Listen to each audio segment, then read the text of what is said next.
Muito bom dia, meu irmão. Que a graça e a paz do Senhor alcance a sua família, alcance você nessa manhã. E que Deus derrame sobre nós um pouquinho mais da palavra dele, um pouquinho mais de tudo que ele tem para a gente nesse tempo. Como foi sua semana? Como tem sido esse tempo de descoberta sobre a vida, como viver melhor, como viver com Deus? Que Deus continue te abençoando nesse tempo de campanha e que a gente, nossa família, possa aprender a viver e a viver plenamente em Cristo Jesus. Hoje eu quero ler um texto com vocês, é um texto muito conhecido, Salmo 23.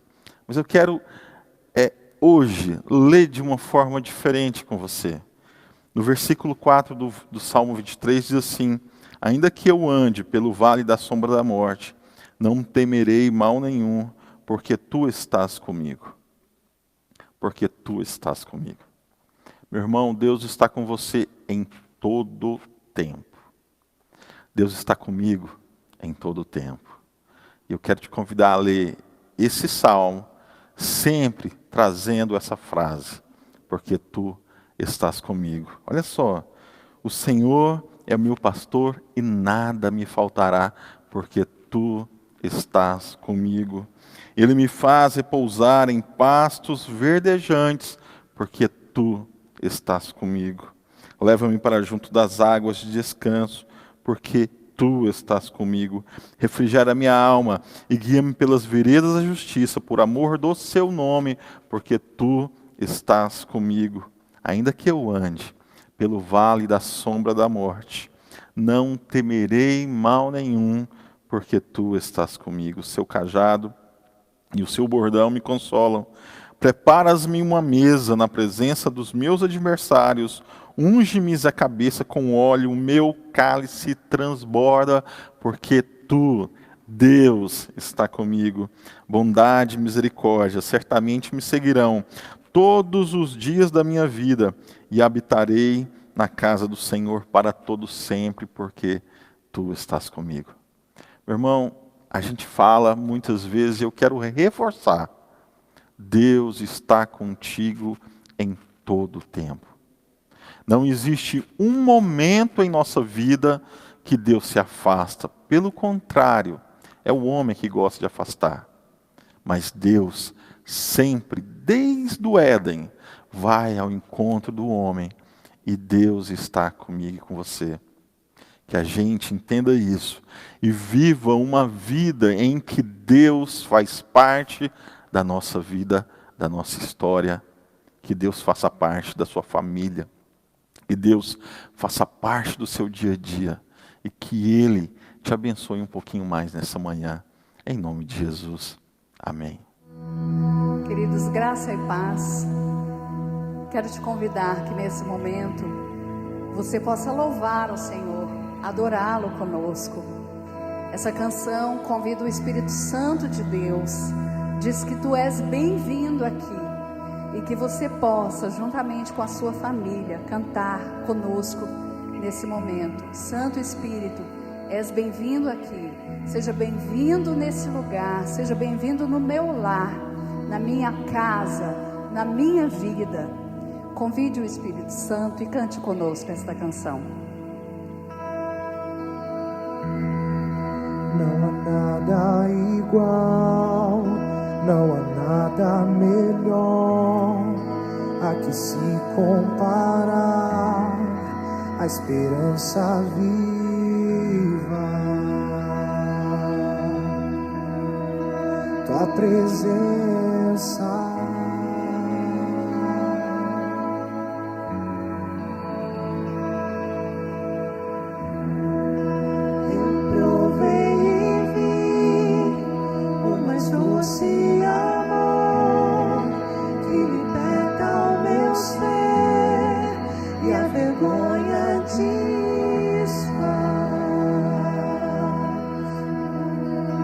Tua presença.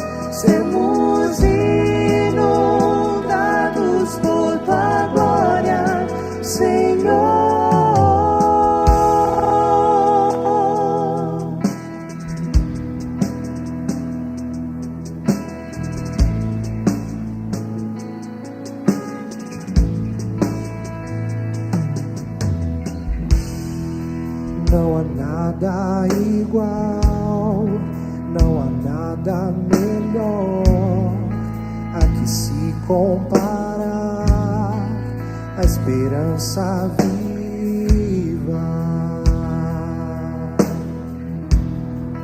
tua presença.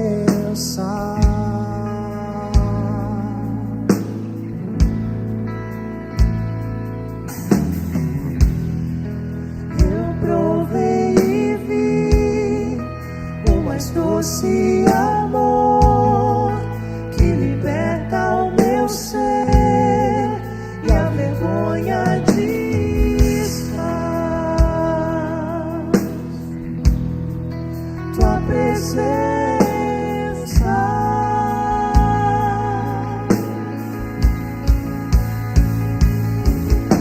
Santo Espírito, és bem-vindo.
Vamos provar o quão real é tua presença. Vamos provar da tua glória e bondade. Vamos provar o quão real é tua presença. Vamos provar da tua glória e bondade. Vamos provar o quão real é tua presença. Vamos provar da tua glória e bondade. Vamos provar o quão real é tua presença. Vamos provar da tua glória e bondade, Senhor.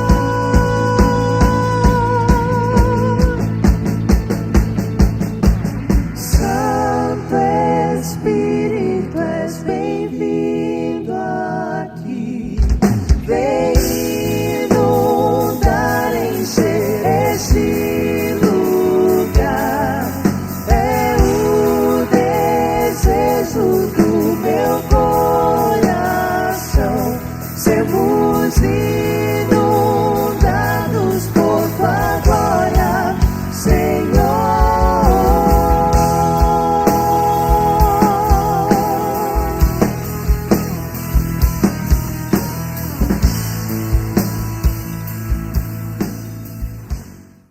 Oi, meu irmão, que bom estar esse dia junto com você, mesmo virtualmente, podendo adorar e louvar a Deus. Nesse momento tem um texto que eu quero compartilhar contigo. Eu não vou ler, mas você pode ler depois lá em Lucas, no capítulo 21, no versículo de 1 até o versículo 4, em que conta que Jesus estava observando as pessoas que ali iam adorar a Deus com seus dízimos e com suas ofertas. E Jesus, olhando o coração daquelas pessoas, ele vê pessoas com muito dinheiro dando a sua oferta, e uma pessoa pobre, uma viúva pobre, dando ali 2 moedinhas. E depois Jesus vira e diz para as pessoas que estavam, os discípulos: olha, aquela pessoa, ela fez uma oferta que agradou a Deus. A viúva deu mais do que todos, é o que Jesus fala, porque ela deu de coração, porque ela deu tudo que ela tinha.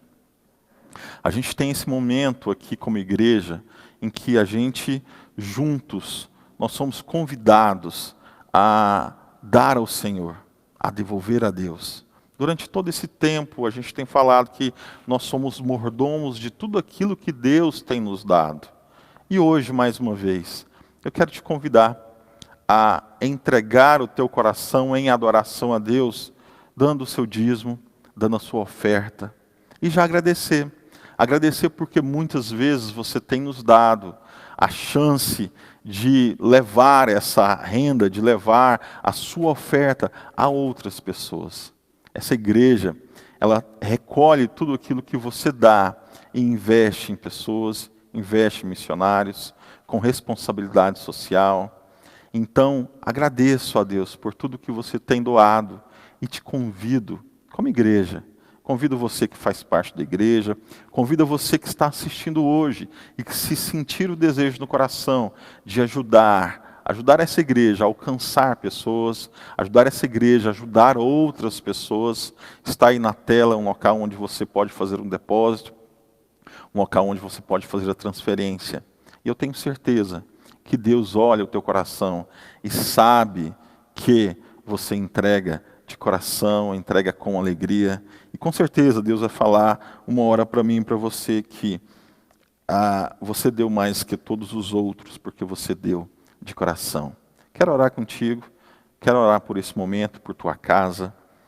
Deus, em nome de Jesus, ao mesmo tempo que eu convido os meus irmãos à adoração do dízimo e oferta, eu também quero pedir por ele, pedir pela casa dele, pedir pela vida financeira dele, pedir pelo que o Senhor possa derramar sobre a casa do meu irmão, a cada dia mais, da bênção dos céus.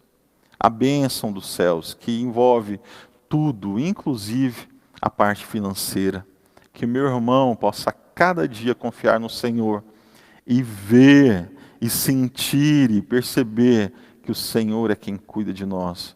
Porque tu estás conosco em todo o tempo. Em nome de Jesus. Amém. Que Deus te abençoe, meu irmão, em nome de Jesus.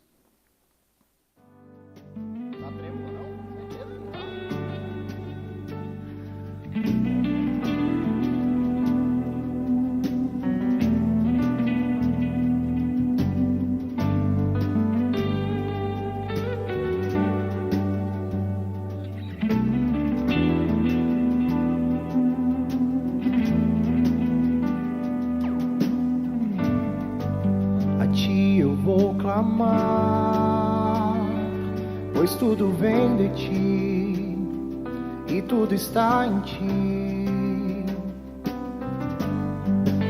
Por ti vou caminhar, tu és a direção e o sol a me guiar. Tudo pode passar, teu amor jamais me deixará.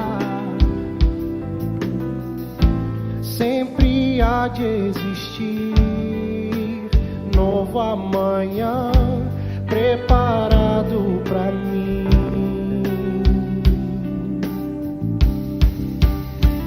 Eu me rendo aos teus pés, és tudo que eu preciso pra viver.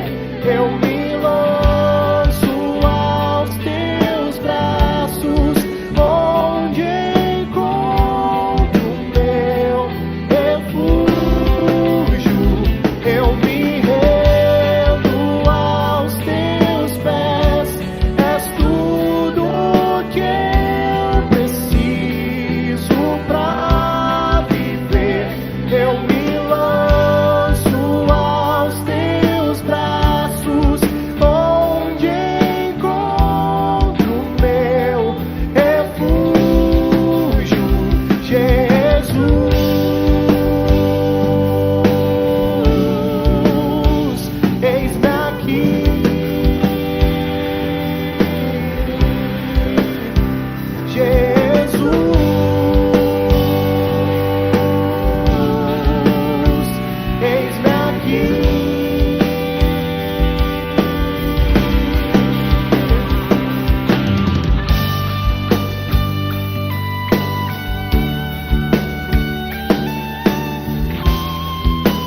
eu me lanço aos teus braços, onde encontro meu refúgio.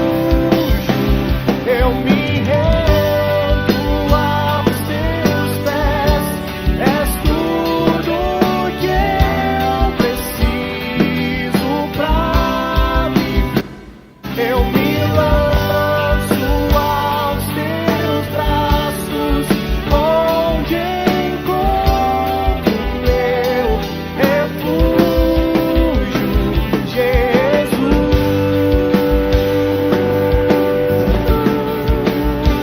Eis-me aqui,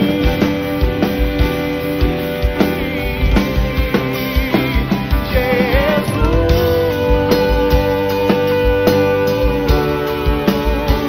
Eis-me aqui.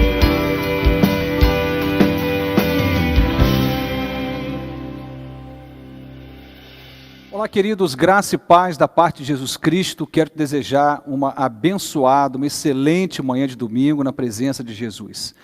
Saber que temos o privilégio de podermos abrir a palavra, meditar nesta palavra, sermos edificados por ela, é algo extraordinário. Não podemos ignorar, não é uma coisa comum, é uma bênção.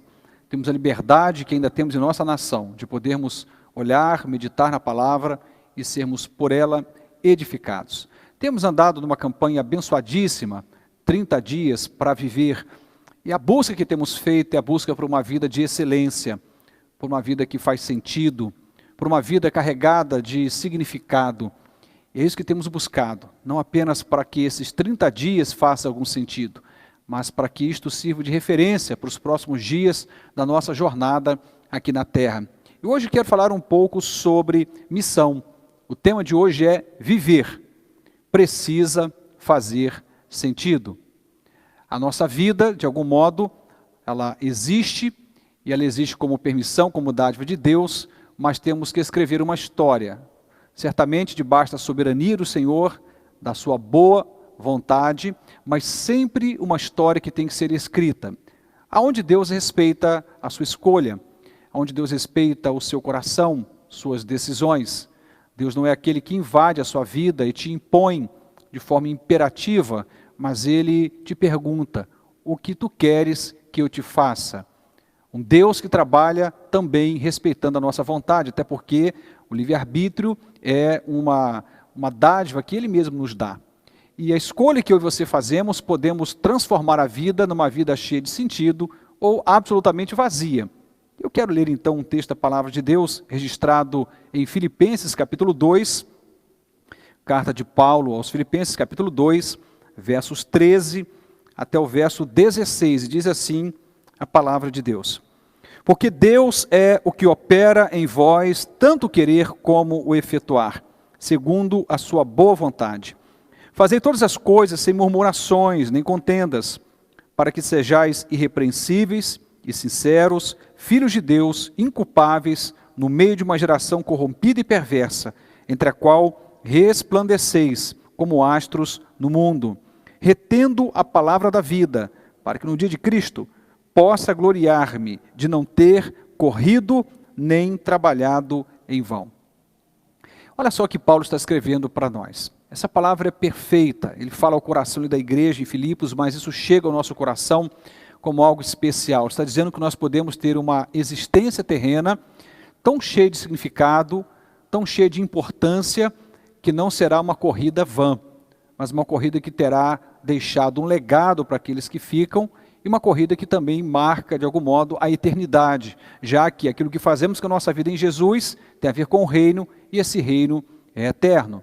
Eu quero te convidar a orar comigo nesse instante. Vamos nos preparar em oração para que Deus fale conosco, para que a sua palavra nos edifique.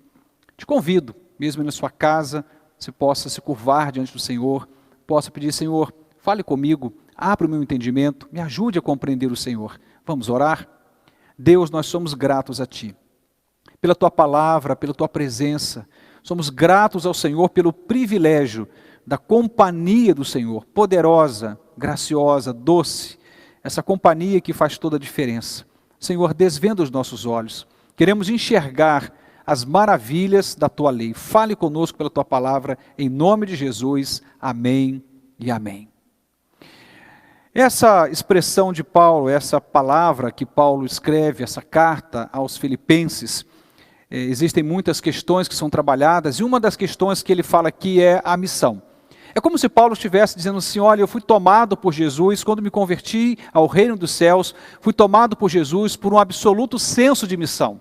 Eu compreendi que a minha vida tem um sentido. Eu compreendi que a minha vida faz sentido à medida em que eu entendo a missão e a cumpro.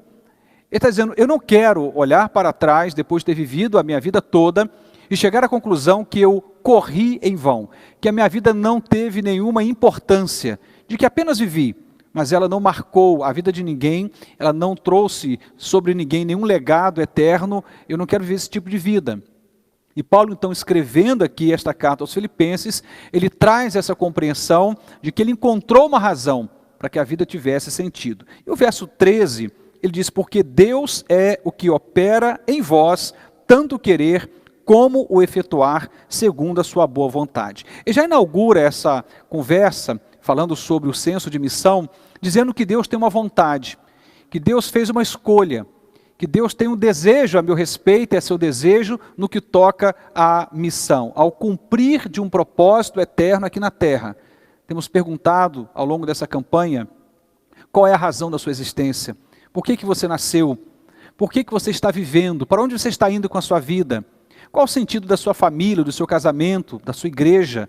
Qual o sentido da vida? São perguntas que temos feito ao longo desse período. E Paulo então começa a conversar e diz, olha, Deus tem uma vontade para nós.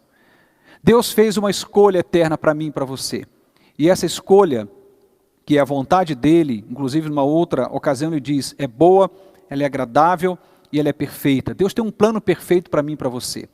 E a nossa vida então, já que estamos de passagem aqui pela terra, apesar de ser uma vida passageira, a Bíblia vai chamar a atenção o tempo todo para isto, é como o vapor que existe por um tempo, logo desaparece, é como a erva do campo que existe na sua beleza, mas rapidamente murcha e ela então é queimada, é como um conto ligeiro que se conta, como diz o Salmo 90, e rapidamente esse conto ou essa história acaba, mas apesar de ser uma vida passageira, não precisa ser vazia. E o que torna a vida uma vida carregada de sentido é quando compreendemos a nossa missão aqui na terra. Aliás, vale essa pergunta, qual é a sua missão? Temos uma vocação como igreja, a Bíblia diz que o Senhor tem uma expectativa para o corpo, de Cristo, para a igreja, mas no entanto, há sempre uma expectativa muito pessoal, muito particular. Quando a gente lê a Bíblia, vamos perceber o que Deus esperava de Abraão, o que Deus esperava de Pedro, o que ele esperava de Maria Madalena. Cada pessoa em que ele foi ao encontro com graça, com dádiva do perdão, e que o chama para o reino dele, ele compartilha uma missão. Qual é a sua missão? Qual o seu propósito? Seja qual for a sua resposta a essa pergunta que você consiga encontrar em Deus, há uma coisa que norteia tudo isto, que essa missão faça a sua vida ter sentido, e você chega ao final da sua existência, olhando para trás, dizer, eu não vivi em vão, eu não corri em vão, eu não trabalhei em vão, a minha vida teve importância. Portanto, viver precisa ter sentido. Vez e outra a gente começa a conversar com a gente mesmo, e essa autorreflexão, esse caminho de análise pessoal é tão importante, e a gente começa num frenesi louco, vivendo, apenas vivendo, trabalhando, pagando conta, e trabalhando de novo, e dormindo pouco, correndo muito, e depois de algum tempo você olha e diz, qual o sentido disto? E aí então vamos conversar um pouco sobre esse sentido da nossa existência. Viver precisa ter sentido, e o sentido está na missão, quando a gente compreende o que Deus espera de cada um de nós. Tem uma frase, eu quero então citá-la nesse momento, é de Frederic Buechner, que diz assim, Deus o chama ao lugar em que se cruzam a profunda alegria e a maior necessidade do mundo.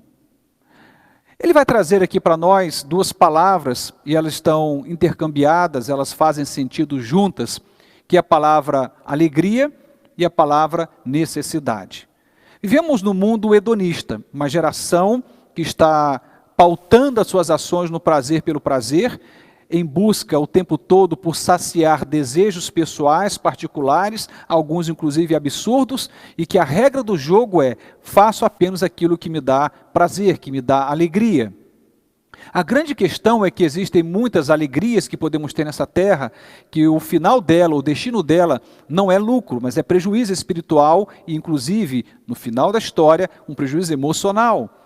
Porque a alegria tem que estar somada a essa palavra necessidade. A minha alegria está cruzada com a necessidade do outro. O que ele está dizendo? Que uma boa forma de celebrar a vida alegremente é quando a sua vida é pautada numa alegria, em que essa alegria vai trazer sobre alguém, além de você, isso pode ser alguém da sua casa, sua família, vizinhos, estranhos, pessoas que você nunca viram, algum tipo de necessidade suprida. Eu olho para isto e eu vejo Jesus. Alguém que encontra alegria aqui na terra, como ser humano que se fez. Ele se fez carne, habitou entre nós nessa condição. Mas a grande alegria de Jesus era servir, era abençoar. A pauta da vida de Jesus em seu ministério era sempre chegar até alguém com alguma dádiva. Seja aquela mulher, a viúva de Naim, que ia sepultando ali o seu único filho.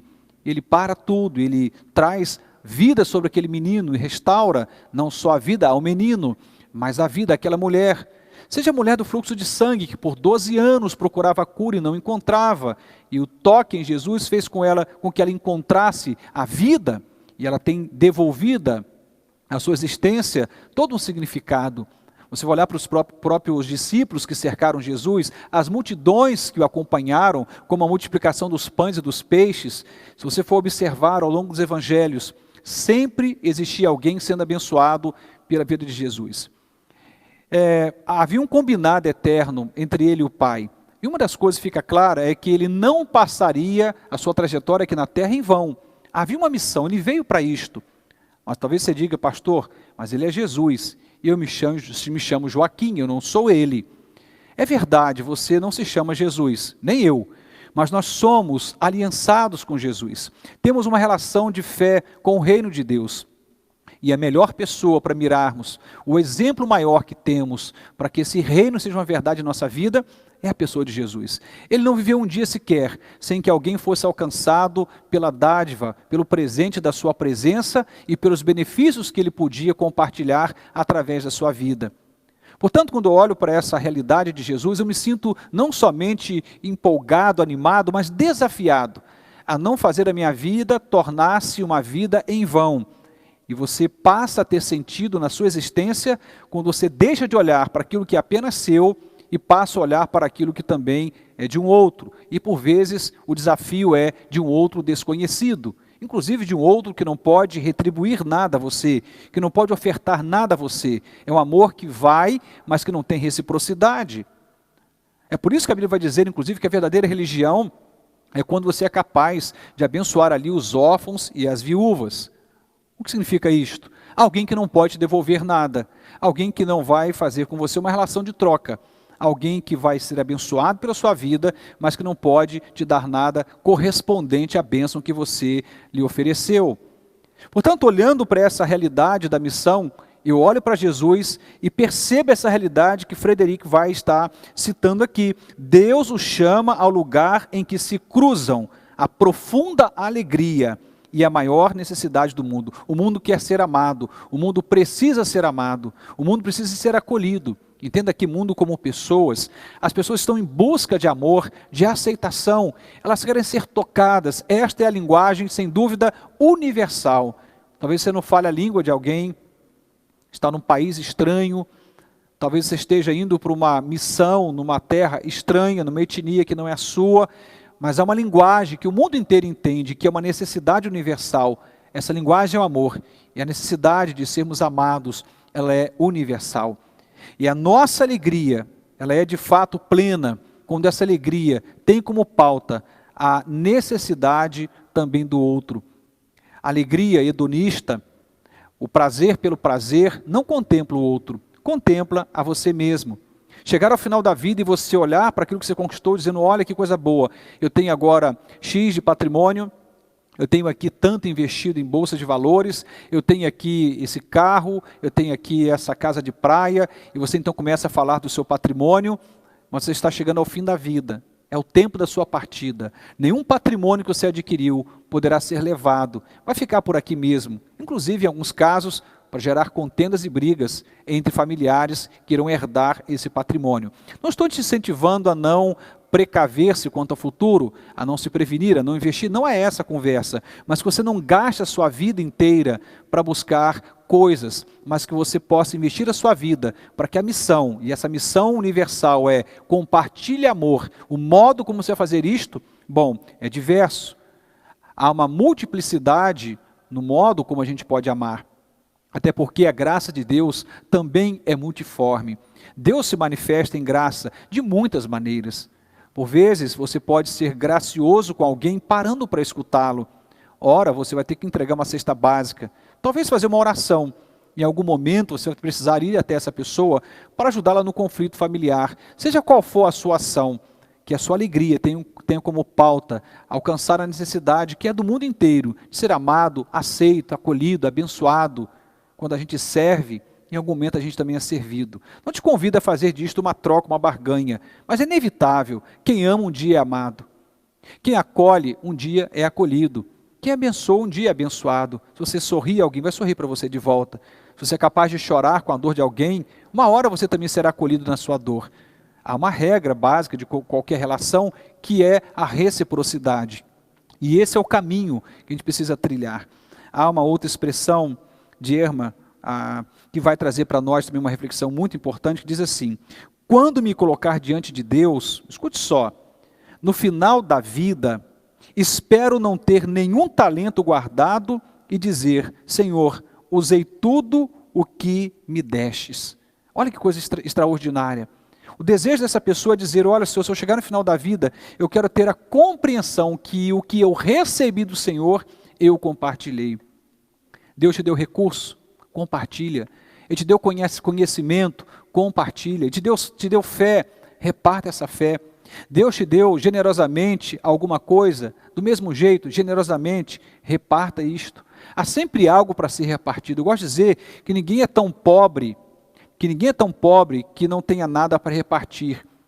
E ninguém é tão rico que de nada precise. Todos nós somos humanos e temos carências.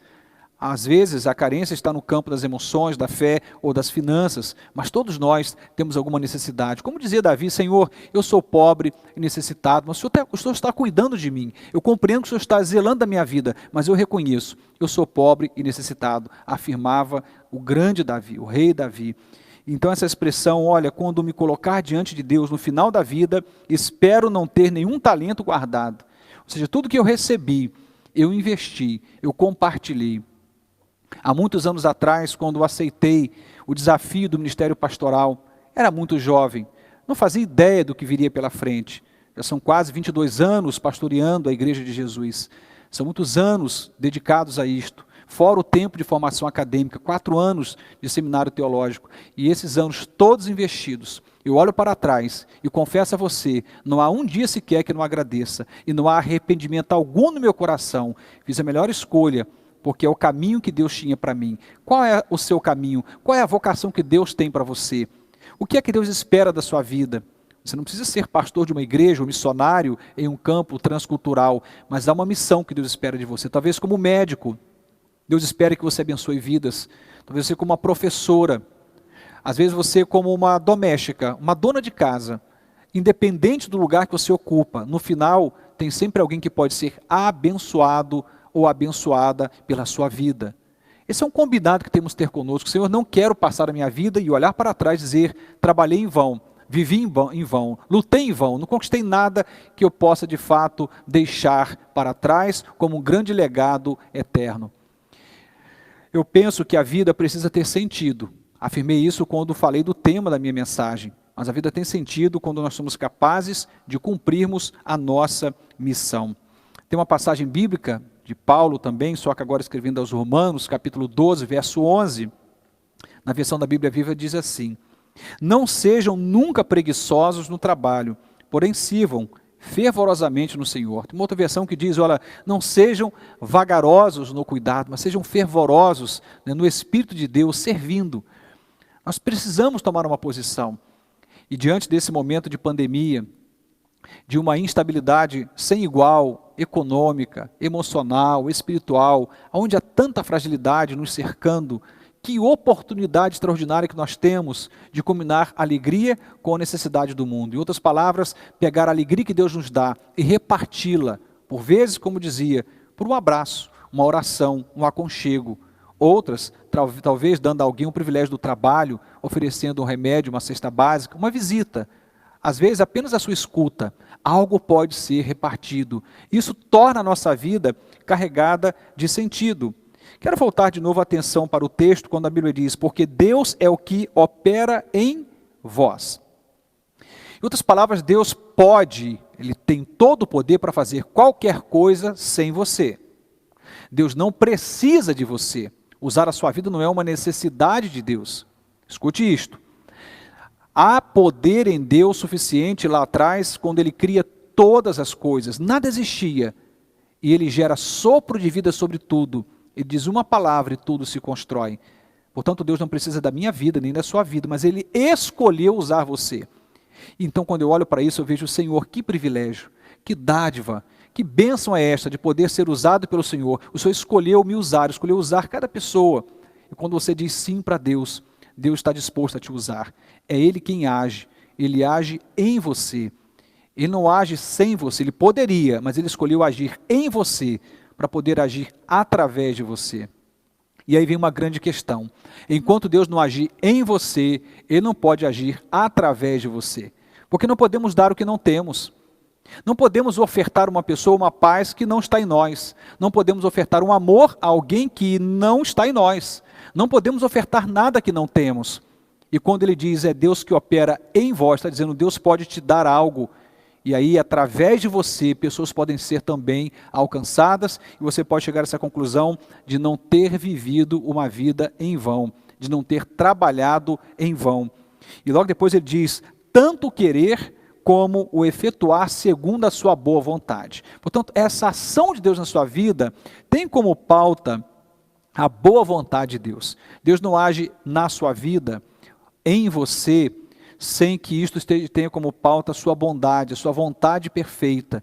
E aí fica fácil de repartir, porque aí teremos para dar. Teremos algo em nós que Deus nos deu para ser repartido. Volto a dizer, você não pode oferecer uma paz para alguém que você não tem, de jeito algum. Seria até uma fantasia. E logo depois, em função desta realidade, um Deus que age em você, para depois trabalhar através de você, Ele traz algo importantíssimo, diz, portanto, façam todas as coisas sem murmuração ou contenda. Sabe o que significa isto? Servir a Deus, servindo pessoas, não deve ser motivo de queixa. Tem gente que reclama quando é solicitado, que reclama quando alguém pede socorro a ele. Tem gente que fica inquieto, fica mal, fica chateado, murmura, reclama quando tem a oportunidade de servir alguém. Sabe o que a Bíblia está dizendo? Não faz isso não. É uma oportunidade. Melhor coisa é dar do que receber.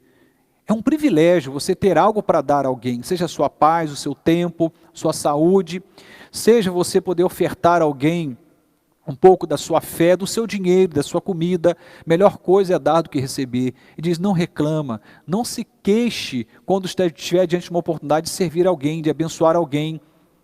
É muito comum um murmurador ter como pauta da murmuração o egoísmo, porque quando alguém o solicita, tira ele daquele comodismo ou daquele espaço de conforto, daquela zona de conforto que ele construiu. E aí então ele reclama. Eu fico imaginando se Jesus reclamasse porque saiu da sua zona de conforto. Ele larga o céu, ele abre mão da eternidade para por algum tempo viver entre nós nessa experiência tão terrível, abençoada por um lado, mas terrível e desafiadora por outra, porque vivemos no mundo corrompido, mas Jesus fez isto. Ele decidiu viver entre nós, porque Ele não pensou só nele, Ele pensou também na minha vida e na sua vida. Isso faz toda a diferença. Portanto, olhando aqui para essa narrativa, ele diz, olha, não reclame. Quando você tiver que servir alguém, abençoar alguém, não se queixe. É uma oportunidade, mas também é um grande privilégio. E aí no final, no versículo 15, vai dizer, para que sejais irrepreensíveis e sinceros, filhos de Deus inculpáveis, no meio de uma geração corrompida e perversa. Está dizendo, olha, estamos diante de uma geração que está pervertida, corrompida, prejudicada pelo pecado. E nesse processo todo, temos uma grande experiência, e o texto vai dizer aqui que experiência é esta, de nos apresentarmos, ou uma grande oportunidade de nos revelarmos como filhos de Deus. A paternidade divina não é uma coisa para você apenas dizer sobre, eu sou filho de Deus. Não, isso não vai convencer ninguém. Aliás, dizem que o discurso pode até convencer, mas o exemplo vai arrastar. Deus espera que sejamos um exemplo em que, de algum modo, quando alguém olhar para a sua vida, enquanto você serve alguém, da forma como você entender que deve servir, à luz da vontade de Deus, você possa ser identificado como alguém que ama Jesus, que anda com Deus, com um filho de Deus. Penso que um dos maiores prazeres de um pai e de uma mãe é quando percebe que um filho ou uma filha está seguindo os seus parâmetros, está seguindo os seus conselhos, está seguindo a sua vontade.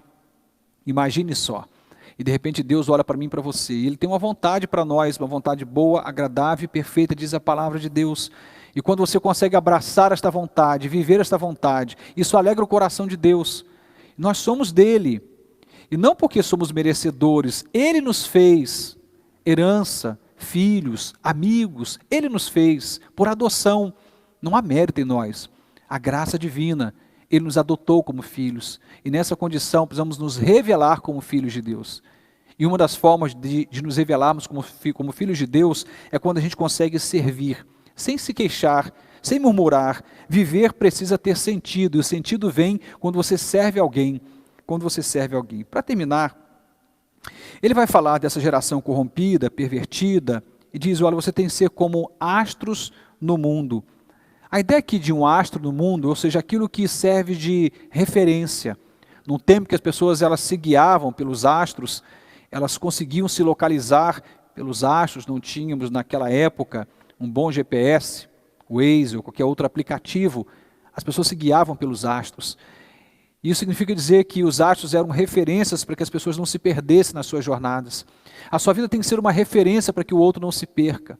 E quando você expressa amor, cuidado, zelo, quando você serve alguém, você não apenas gera sentido para a sua existência, como você também gera a possibilidade para que o outro encontre o seu caminho e também passe a encontrar sentido para a existência dessa pessoa. Ele diz no final, retendo a palavra da vida, para que no dia de Cristo eu possa gloriar-me. Olha que coisa extraordinária. Escute isto, que eu possa gloriar-me de não ter corrido nem trabalhado em vão.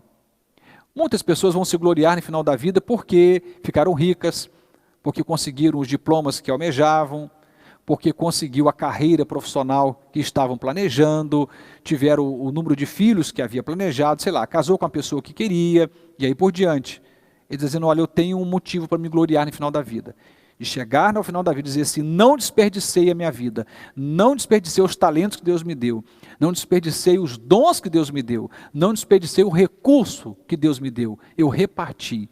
E a melhor forma de você fazer isto, de não desperdiçar, é repartindo. Uma boa metáfora para a gente pautar essa verdade é a metáfora da semente. Pega uma semente, é o que a Bíblia diz, pega uma semente, guarde ela.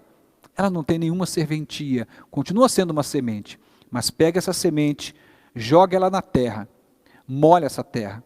Você vai perceber que essa semente vai morrer, ela vai entrar no estado de apodrecimento, e nesse processo de morte surge a vida. É quando essa semente morre enquanto semente, que ela nasce como planta, e ela então se multiplica em vigor, em vida, e ela então se multiplica em outras sementes. É preciso morrer para viver. Parece uma contradição, mas é uma aparente contradição. É preciso morrer para viver.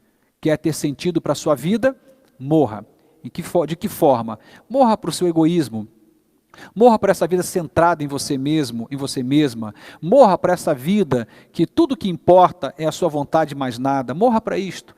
E viva para essa experiência cristã em que a sua vida é repartida, é doada, e que você consegue de forma tão graciosa alcançar alguém com a sua existência. Um dia você vai ser lembrado. Aliás, todos nós seremos lembrados de algum modo, mas quais serão as razões pelas quais as pessoas lembrarão da sua vida? Talvez porque um dia você a socorreu numa madrugada, quando ninguém a atendia. Talvez porque um dia você orou com ela, você a abraçou, você a acolheu. Talvez porque você socorreu ela financeiramente, levou uma compra, ela pôde se alimentar com dignidade com a família dela. Talvez porque você apenas parou para escutá-la, a abraçou quando todo mundo a repelia. Eu não sei, mas por quais razões alguém lembraria de você no final da sua vida? A resposta a essa pergunta vai dizer se você vai trabalhar em vão ou terá significado a sua jornada aqui na Terra. Se a sua vida fez ou não fez sentido, está muito relacionada a essa pergunta que estou te fazendo. Por quais razões alguém lembraria de você? Talvez alguém te lembraria de você porque você foi uma pessoa grossa, soberba, egoísta, centrada em si mesmo, mas será uma lembrança tão passageira e isso não vai servir de legado para ninguém. Eu olho para Jesus, já se passaram tantos séculos e ainda lembramos dele até hoje, porque a vida dele marcou não somente aquela geração, mas marcou gerações. O que ele plantou foi eterno, assim como Paulo, centenas de anos atrás, o que ele plantou foi eterno, portanto seremos lembrados eternamente. O melhor legado que podemos deixar tem a ver com o amor repartido, com essa dádiva de podermos oferecer o que Deus tem nos dado, porque esse Deus que opera em você, Ele quer também operar através de você. Comece a preocupar-se com isto e peça a Deus, me ajude a que a minha vida tenha sentido. Não quero terminar a minha vida sem que eu tenha repartido um pouco que o Senhor tem me dado ao longo da minha existência. Deixa eu te falar uma coisa para terminar. Deus é um Deus de detalhes. Os detalhes contam para Deus. Talvez apenas um minuto do seu tempo, uma escuta, uma oração, um olhar, pode mudar radicalmente o rumo da história de alguém. Então não menospreze aquilo que é pequeno, porque não há nada pequeno no amor. Mesmo que pareça pequeno, tudo no amor é grandioso. Finalizo citando de novo, retendo a palavra da vida, para que no dia de Cristo possa gloriar-me de não ter corrido nem trabalhado em vão. Quero orar com você. Quero orar por mim e por você. Vamos juntos buscar a Deus. Senhor, nos ajude. Não queremos viver em vão. Queremos passar a nossa vida aqui. E que algum dia alguém nos lembre, ou se lembre de nós. E quando se lembrar de nós, se lembre de um amor repartido. De termos vivido uma vida graciosa, generosa. Uma vida que não foi mesquinha, não foi pautada no egoísmo, mas uma vida absolutamente altruísta, assim como Jesus. Vamos orar? Te convido a fazer essa oração comigo em nome de Jesus. Senhor, nós somos gratos a Ti, porque um dia o Senhor nos alcançou com um tão grande amor. Estávamos perdidos e fomos achados. Estávamos mortos e o Senhor nos deu vida. Éramos estranhos, o Senhor nos trouxe para perto, nos amou como filhos e nos deu esse lugar. Obrigado, Senhor, porque o Senhor nos alcançou com tão grande amor e salvação. E nesta manhã, Senhor, nós te pedimos, tem misericórdia de nós, nos ajude a fazer com que a nossa vida tenha sentido, Senhor. Queremos viver, mas uma vida que faça sentido e compreendemos, à luz da Tua palavra, que a vida só tem sentido quando nós repartimos o que temos, e o que temos não é nosso, é o Senhor que nos deu, foi dádiva Tua, portanto, existe em nós exatamente para ser compartilhada. Nos ajude, Senhor, assim te pedimos, em nome de Jesus, amém e amém. Nós estamos chegando ao final dessa celebração e te convido a estar conectado conosco. Estamos numa campanha, numa jornada belíssima, um mês para viver, em busca de uma vida de excelência, para que lá no final da nossa existência não tenhamos que olhar para trás com o coração arrependido de não termos vivido a vida que deveríamos ter vivido. Eu te convido para estar conosco hoje à noite, às 19 horas. Será um culto presencial, mas também transmitido simultaneamente pela internet, pelo Facebook e YouTube. Se você não puder estar conosco, aí da sua casa, se conecte, porque temos uma palavra de Deus ao seu coração. Estamos encerrando por aqui, te desejo um excelente restante de domingo e até hoje à noite, se assim o Senhor nos permitir. Até lá!